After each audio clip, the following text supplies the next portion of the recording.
successful spacecraft separation. Cygnus capture complete.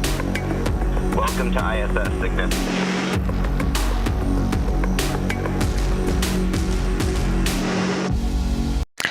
On your screen is a view of Falcon 9 scheduled to launch from Space Launch Complex 40 at Cape Canaveral Space Force Station in Florida in just over 17 minutes.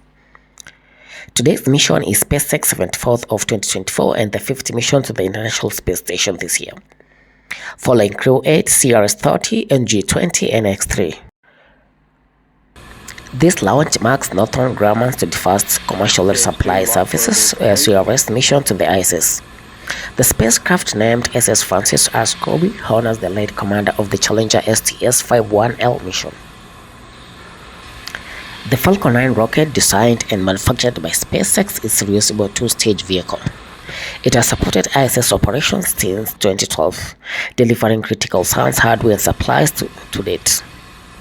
SpaceX has conducted 73 launches this year, averaging one every 3 days, and aims to achieve up to 148 missions in 2024. The Falcon 9 is currently the only orbital class rocket capable of flight. The payload fairing, which protects the payload during launch, will separate once the rocket launch reaches space, exposing Northrop Grumman's Cygnus spacecraft. Thank you, Zachary, and good morning to everyone from the International Space Station Flight Control Room here at the Johnson Space Center in Houston, Texas. It's a full house aboard the International Space Station with 9 crew members living and working at the orbital outpost. The Expedition 71 crew, who you see now, are being led by Station Commander Oleg Kononenko. But the focus of attention today on the Falcon 9 launch of the SS Francis R. Dick Scobie Cygnus cargo craft, named after the late commander of the Challenger STS-51L mission. Scobie served as pilot aboard Challenger on STS-41C in April of 1984, which retrieved, repaired, and redeployed the Solar Max science satellite. He was then the commander of the ill-fated Challenger STS-51L mission in 1986. Northrop Grumman's resupply vehicle is poised to deliver roughly 4 tons of science, experiments, and equipment to the orbital outpost. After Cygnus separates from the upper stage of Falcon 9 today, the spacecraft will conduct a series of engine firings to increase its altitude to match that of the International Space Station.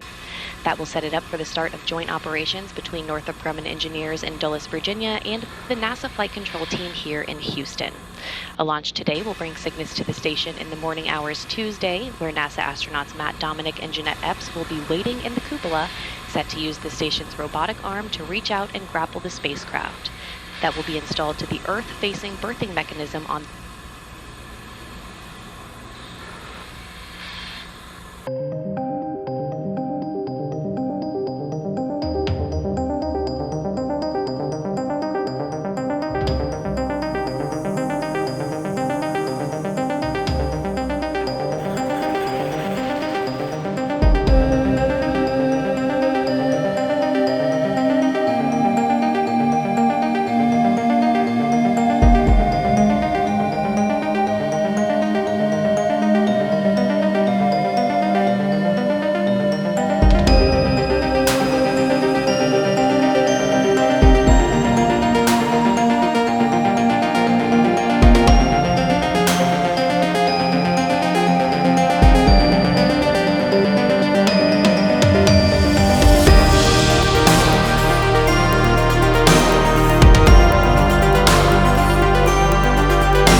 using science to further NASA's missions to deep space and benefit life on Earth.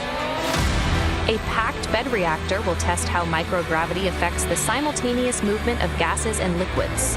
Results will aid the design of various space systems, including life support systems.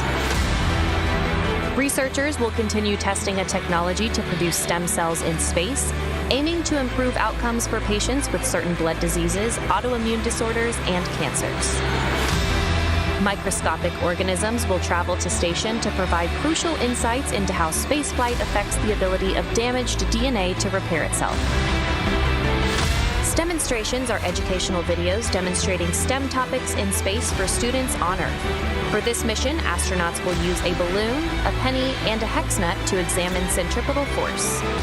Discover more about all of the science making the journey to the orbiting lab at nasa.gov/ISS-science. Currently, the weather is 35 favorable for launch. If the launch does not proceed today, there is a backup window on August 6th. Stage 1 RP1 loading is complete. The second stage RP1 loading is nearly finished. Engine chill began at T-7 minutes and liquid oxygen loading is underway on both stages, expected to complete around T-2 minutes.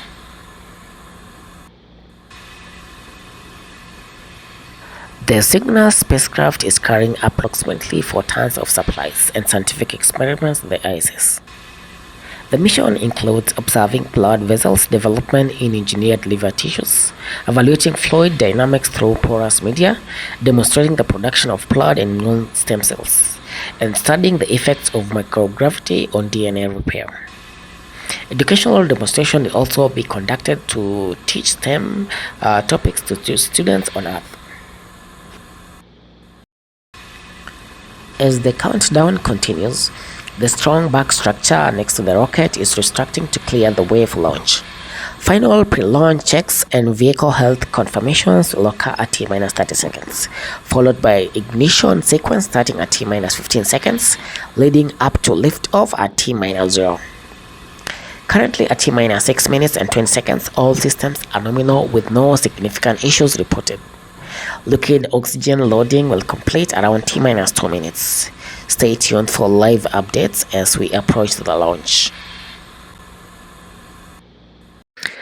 We are currently loading helium gas in both stages to ensure smooth engine startup. SpaceX performs a procedure called engine chill, where a small amount of super chill liquid oxygen flows into the main engine turbobomb. This prevents thermal shock to the propulsion system when the full flow of super chill liquid oxygen is introduced into the Falcon 9 plumbing. Additionally, SpaceX is conducting final health checks as the rocket prepares to switch to the internal battery power, with all the activities monitored by the Northrop Grumman flight controllers in Dallas, Virginia.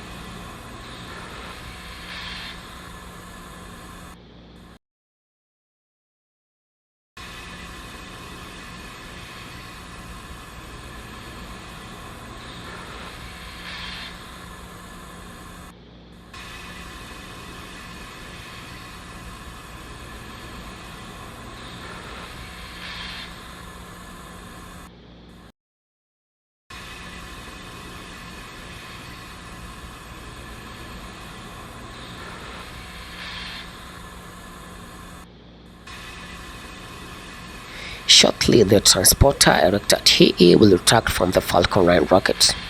The T is the large structure next to the rocket. As it moves away, the clamp's arms around the second stage will open. The T will pull away from the rocket by a few degrees liftoff to provide clearance for this vehicle. We should see the clamped arms open around the vehicle second stage within 20 seconds. The strong back retraction has begun and fuel loading continues.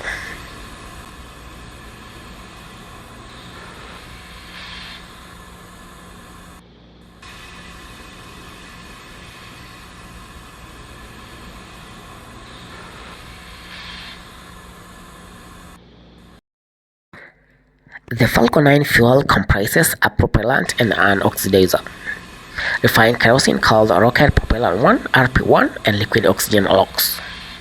The clamp arms are opening around the second stage, and the strong back is moving away from the vehicle. The white clouds around the Falcon 9 are caused by the venting of the chill gas from the LOX tank, which condenses into clouds when exposed to the warm Florida air. Today's mission involves the booster, which is flying for its 10th time. The soot visible on the rocket skin is residue from the carbon-based fuel deposited during re-entry. Stage 1 LOX loading is complete, and the second stage thrust vector control actuators are undergoing a gable test to ensure proper guidance hardware functionality. This test checks the nozzle's movements on the first stage just before ignition. Falcon 9 is in startup mode, and the Cygnus is transitioning to internal power. The rocket computers are performing final pre-launch checks, and both stages are being pressurized for launch. The range remains green for launch. The countdown reaches T-30 seconds, then moves to T-15 seconds. Ignition starts at T0 with full engine power and liftoff at 18:07 UTC. Falcon 9 is in startup.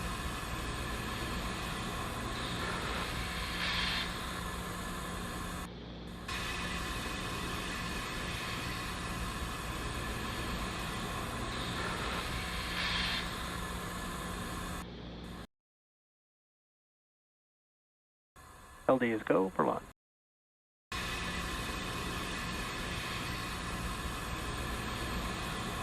T-minus 30 seconds.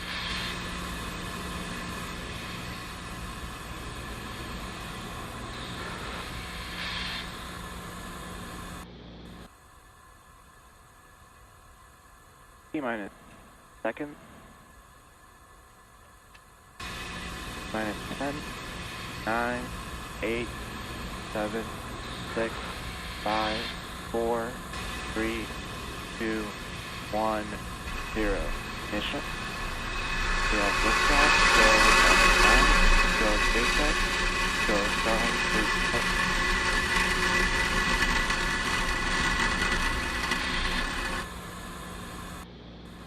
Vehicle is pitching downrange. Stage 1 propulsion is nominal.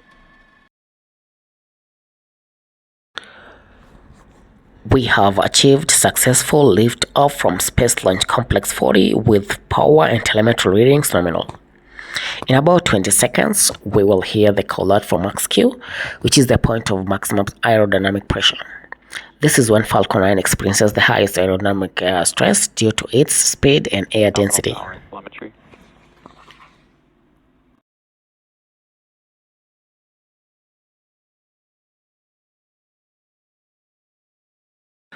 Following max Q, we will experience 5 key events in rapid succession. Main engine cutoff, MECO, stage separation, second engine start, SES1, boost back burn, and fairing separation. MECO is when all 9 Merlin engines on the first stage shut down. Stage separation follows where first and second stages of Falcon 9 separate. A few seconds later, the Merlin vacuum engine on the second stage will ignite to boost Cygnus to low Earth orbit, known as SES1.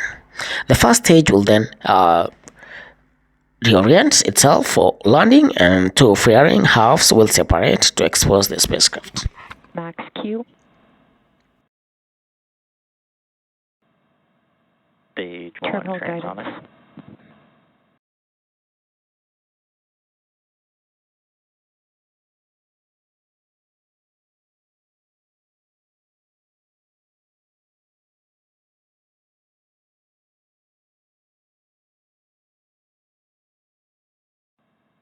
Vehicle is on a nominal trajectory.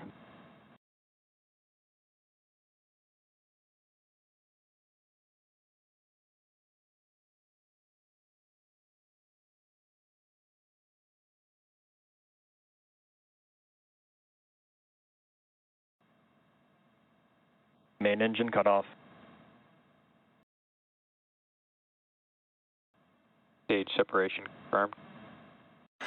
We have confirmed main engine cutoff. Stage separation, SES1, boost back burn, and fairing separation. The next step is completion of the boost back burn, which lasts about 50 seconds. This burn is crucial for redirecting the booster back to landing zone 1 at Cape Canaveral Space Force Station. Fairing separation confirmed. This is SpaceX's 74th mission of 2024 and the 5th flight to the orbiting laboratory this year. The Falcon 9 stage will now execute 2 more burns to return to Earth. The entry burn, where 3 Merlin engines will reignite to slow the stage down during re-entry, and the landing burn, which rapidly reduces speed for landing.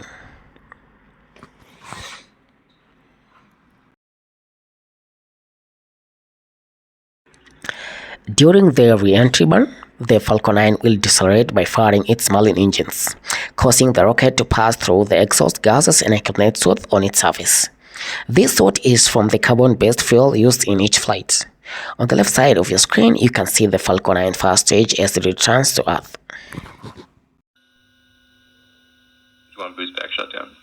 On the right side of your screen, you can see the Merlin vacuum MVAC engine of the second stage, which is currently carrying Cygnus into orbit.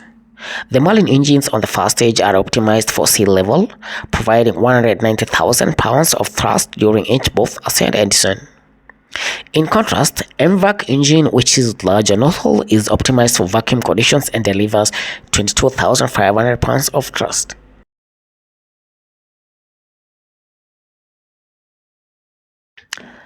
On the left side of your screen, you can spot the Falcon 9 4 hypersonic grid fins, positioned near the top of the first stage. These grid fins are used exclusively for steering the rocket during its return to Earth, helping to orient the rocket during re-entry and guide it back to the surface.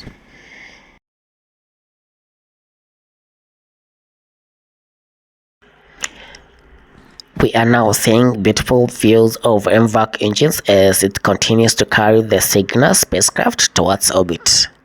Occasionally, you might notice small white puffs from the booster on the left side of your screen.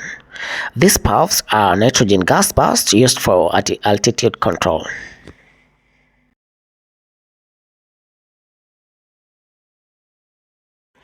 In about 10 seconds, we should hear the call loud for the Falcon 9 first stage entry run. Both vehicles are following nominal trajectories. The entry burn for the first stage has now started, and we have received confirmation of its successful initiation.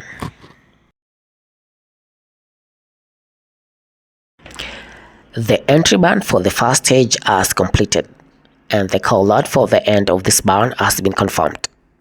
The stage is equipped for landing legs made from the state-of-the-art carbon fiber and aluminum honeycomb material, which deploy before landing. If successful, this will be the 10th recovery of this particular booster and 335 successful landing on the first stage booster since SpaceX's first successful landing in 2015.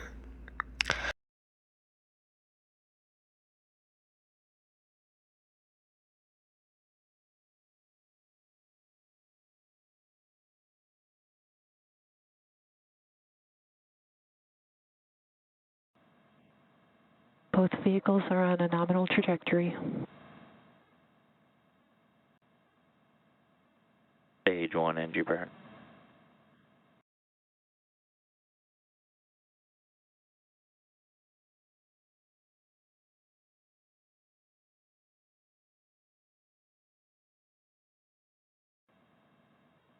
Stage 1 entry burn shutdown. Stage 1 FTS is safe.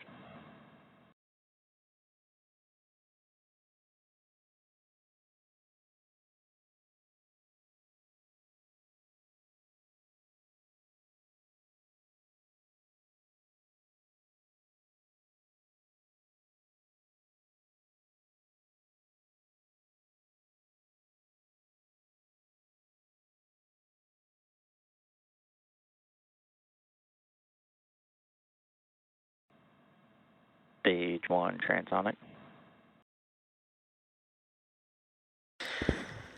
The landing burn for stage 1 is underway. Stage 1 landing burn.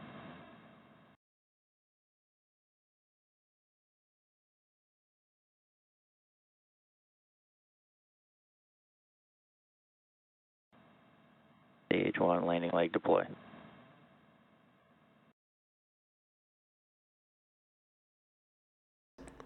The Falcon 9 booster has successfully landed at landing zone 1, Landing confirmed. marking its 10th flight and 335th successful landing of the first stage booster. Stage 1 Terminal transonic. guidance. At around 8.5 minutes into the mission, we should receive the call out for second engine cutoff SECO, indicating the shutdown of the MVAC engine on the second stage. This will conclude the approximately 6-minute burn required for the spacecraft to be placed into proper orbit. We should hear the call out shortly.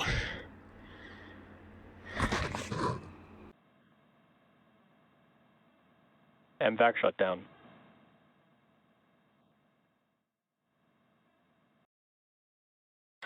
The SEC-1 call-out has been confirmed, and we are now waiting for confirmation of successful orbital insertion.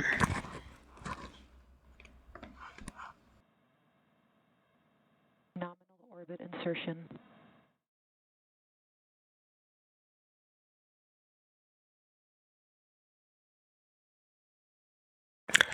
The call-out for nominal orbital insertion has been received at T-9 minutes into the mission. The second stage next major task is to command the space separation of the Cygnus spacecraft in just a few minutes.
The call-up for Cygnus payload deployment is expected in about 25 seconds.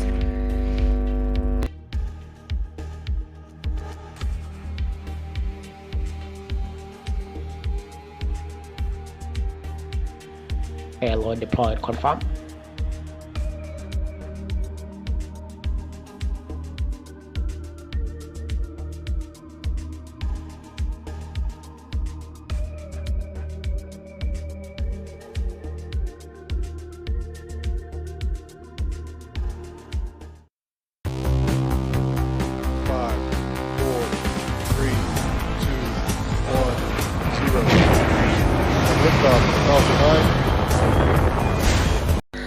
This commercial resupply mission surfaces Sierra's mission to the ISS is SpaceX's 74th mission of 2024 and the 5th flight to the ISS this year. Following separation, Cygnus will begin its nearly 40-hour transit to the ISS, where the station's Canadarm2 will grab their spacecraft and attach it to the Unity module Earth-facing port for cargo and loading by the Expedition 71 crew. That wraps up our coverage for today. Thanks for watching, and we'll see you next time. Channel and activate the notification button. This is Sammy Space. This is Space Network.